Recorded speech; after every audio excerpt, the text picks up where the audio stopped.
Welcome to The Explainer. Today, we're unpacking a massive, invisible threat to our digital world, and more importantly, exactly how we're going to protect our networks against it. We are looking at a fundamental shift in cybersecurity. We're moving out of an era where we just assumed our math was safe, and into a reality where the very rules of cryptography are being completely rewritten. So, let me ask you this. Is your data safe from a computer that literally doesn't even exist yet? I know. It sounds straight out of a sci-fi movie, but that is the exact reality of the situation we're in.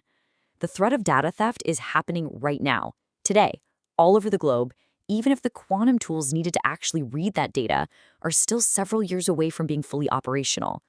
All right, let's get into part one, the invisible heist. We're going to look at how data is being harvested today. This brings us to a really crucial and honestly kind of terrifying concept. Harvest now, decrypt later. We just call it HNDL. Picture this. Somewhere out there right now in a massive windowless data center, a server is quietly hoarding a perfect copy of intercepted, encrypted network traffic. Nation-states and highly organized threat groups are stockpiling our most sensitive data at a totally industrial scale. We're talking encrypted medical files, banking transactions, corporate IP, classified diplomatic cables, you name it. They're scooping it all up from the network layer today. Now, they can't actually read it yet, but they don't need to. They're just waiting patiently for quantum computers to arrive so they can unlock the whole shebang retrospectively. Ian Swanson over at Palo Alto Networks really hit the nail on the head here. He said, if you wait until a quantum computer is live, you have already lost. You really have to internalize that the damage of data interception is permanent. If an attacker grabs a proprietary software key in 2024 and throws it in a data warehouse, you absolutely cannot retroactively unbreach that data 5 years down the line. Your encryption is literally only as durable as your adversary's computational limits. And that means we have to deploy our defenses immediately. We can't wait for the quantum computer to actually boot up. Moving on to part two, Q-Day and Shor's algorithm. This is the quantum key that makes the whole heist possible. Think of our current encryption standards, stuff like RSA and elliptic curve cryptography or ECC, as a seriously heavy-duty combination lock. It all relies on the sheer difficulty of factoring incredibly large prime numbers. For a normal, classical computer, it would take billions of years to try every combination. But a quantum computer? It acts like a magical pickpocket. By running an algorithm developed by Peter Shor way back in 1994, it doesn't just sit there trying combinations one by one. It uses fundamentally different physics to evaluate vast numbers of possibilities simultaneously, basically popping that lock open in an instant. Okay, let's talk about the number 500,000. For the longest time, the security industry assumed an attacker would need millions of physical qubits to break modern encryption. But a March 2026 research paper led by Google Quantum AI completely flipped the script. They revealed that thanks to some major breakthroughs in quantum error correction, it really only takes around 500,000 physical qubits to break the elliptic curve cryptography that secures things like cryptocurrency and your everyday TLS handshakes. That is a massive, absolute game changer of a drop in the required hardware. And here's the real kicker from that exact same research. 9 to 12 minutes. Let that sink in for a second. That is precisely how fast a quantum computer could crack the cryptography securing Bitcoin, Ethereum, and similar network architectures the moment it has those required qubits. What we all used to think of as a threat that was decades away has rapidly, and I mean rapidly, collapsed into a timeline of just years.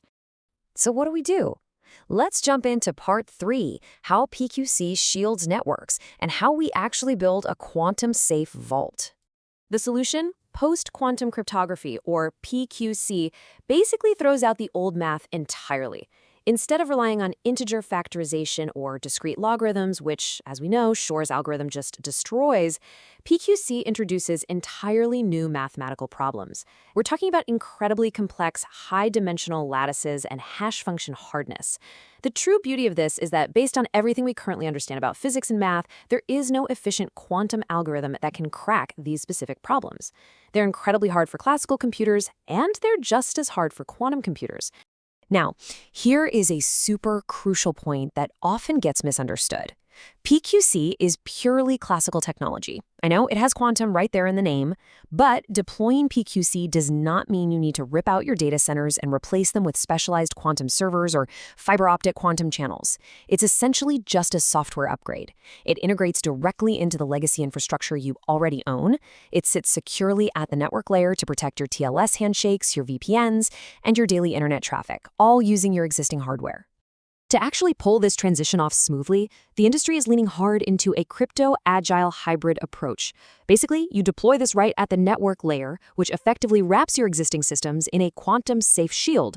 You use these hybrid protocols, like the beautifully and very catchily named X25519 MLKEM768, which combine your classical elliptic curve algorithms with the new PQC algorithms at the exact same time. So, if someone manages to break the classical math, the PQC math still holds strong. And because this whole thing sits at the network layer, right between the wire and the application, your security teams can roll out this rapid defense without breaking any current application code or causing any system downtime. It's brilliant. All right, Part 4, NIST Crypto Standards. The Wild West phase of post-quantum algorithms is officially over. Let's translate this alphabet soup a bit, because these are the exact standards finalized by NIST that will secure the internet for the next century. First up, you've got FIPS 203, or MLKEM. This is your key encapsulation mechanism. It secures the key exchange over an untrusted network so attackers can't harvest it now and decrypt it later. Then you have FIPS 204 and 205. These handle digital signatures to guarantee authenticity and integrity. This is absolutely vital, because quantum computers don't just threaten secrecy, they threaten identity itself. Without 204 and 205, an attacker with a quantum computer could literally forge software updates or authorize fraudulent financial transactions in what we call a trust now, forge later attack. Which brings us to our final section, the migration blueprint, your actionable roadmap for the engineering and security teams. The clock is absolutely ticking on this, and it's speeding up. In 2024, NIST finalized those PQC standards we just covered. By 2027, the U.S. federal government mandates that all new acquisitions for national security systems have to support PQC. Look at 2029. Google has set that as their absolute operational deadline for fully migrating their own internal infrastructure. And by 2030, NIST is officially deprecating RSA 2048 and ECC 256. Make no mistake, this is not a distant, theoretical problem. The regulatory and operational deadlines are cascading right now over the next few years. So, what can you actually do today? Here is your immediate game plan. Step 1. Cryptographic discovery. You literally cannot protect what you don't know you have, so get mapping on those dependencies and certificates. Step 2. Understand and align your systems with those new NIST standards. Step 3. Run a focused pilot. And please, do not wait for a perfect, 100% complete inventory before you start testing. Run a network layer hybrid deployment pilot on a specific application today just to build up your team's muscle memory. And finally, Step 4. Brief your board. The conversation has got to shift away from theoretical physics and firmly into macroeconomic and operational risk. I want to leave you with one absolutely critical question to think about. Will you migrate your networks on your own schedule or someone else's? You see, the organizations that start mapping their cryptographic assets and piloting hybrid PQC networks today, they have the luxury of migrating efficiently on their own terms. The ones who wait around for the quantum computer to actually be built, they are going to find themselves migrating in a state of absolute panic-driven emergency. The countdown to Q-Day has already started, but the good news is the tools to secure our digital networks are available to us right now. Thanks so much for joining me on this explainer.